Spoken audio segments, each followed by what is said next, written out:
योगी से इसका सवाल पूछा गया तो उन्होंने कहा कि ऑपोजिशन इस पर राजनीति कर रहा है, हमें किसी मस्जिद पर कब्जा नहीं करना है। देखिए, भारतीय जनता पार्टी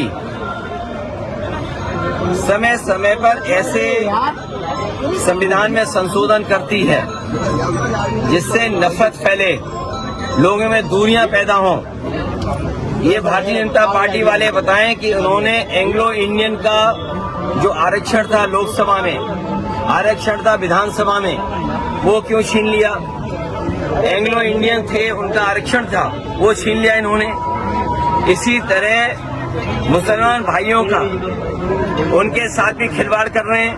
और भारतीय जनता पार्टी ये वाले ये बताएं जो ज्यादा बोलते हैं, उन्हें उत्तराखंड में अगर प्लॉट लेना हो, हमारे पत्रकार साथियों, आपको पता है अगर उत्तराखंड में प्लॉट लेना होगा तो कितना बड़ा प्लॉट मिलेगा, जितना लोहिया आवास का हम गरीबों को देते थे। तो बताइए, आपके ही बगल के प्रदेश में ऐसे कानून बन रहे हैं, ऐसा संशोधन हो रहा है कि हम और आप लोग अगर उत्तराखंड जाना चाहें तो हमें आप घर नहीं ले सकते वहां पर। तो भारतीय जनता पार्टी भेदभाव बढ़ाती है, खाई पैदा करना चाहती है, लोगों को डराना चाहती है, नफरत पैदा करना चाहती है। लेकिन ये समाज हमारा इतना अच्छा है भारत का, इस धरती पे सदियों से लोग रहे हैं एक दूसरे का सम्मान करके, एक दूसरे से प्यार मोहब्बत में, एक दूसरे का साथ दे करके।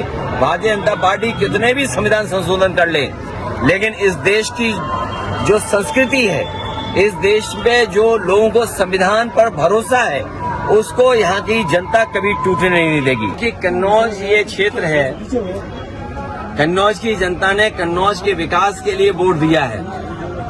मैं कन्नौज की जनता को एक बार फिर भरोसा दिलाता हूँ, ये जो 8 साल काटे हैं, ये जो 8 साल कटे हैं, इसने विकास से कन्नौज को काट दिया। ये जो 8 साल की उपलब्धि गिना बता रहे हैं, इतनी लूट, इतना भ्रष्टाचार कभी नहीं हुआ कि जब 8 साल पूरे हुए तो उत्तर प्रदेश की पुलिस को ही अपने आईएएस को पकड़ने के लिए भेजना पड़ रहा है, उसके खिलाफ एफआईआर लगानी पड़ रही है। ये देश के पहला इतिहास होगा जहां सरकार अपनी उपलब्धि और विकास की खुशी मना रही हो, वहीं एक आईएएस अधिकारी अंडरग्राउंड हो गया हो।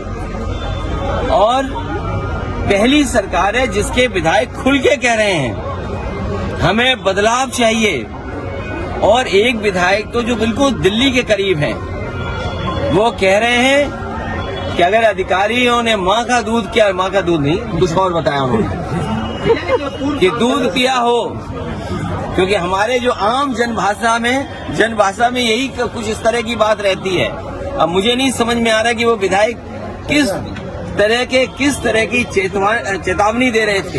लेकिन सोचिए, एक विधायक ये आरोप लगा रहे हो कि भ्रष्टाचार है, बेईमानी है, दूसरा विधायक और आगे जा रहा है, वो कह रहा है कि हमारे बाबा जी को अब जरूरत नहीं उत्तर प्रदेश की, उन्हें यहाँ से तो उत्तर प्रदेश से भेज देना चाहिए।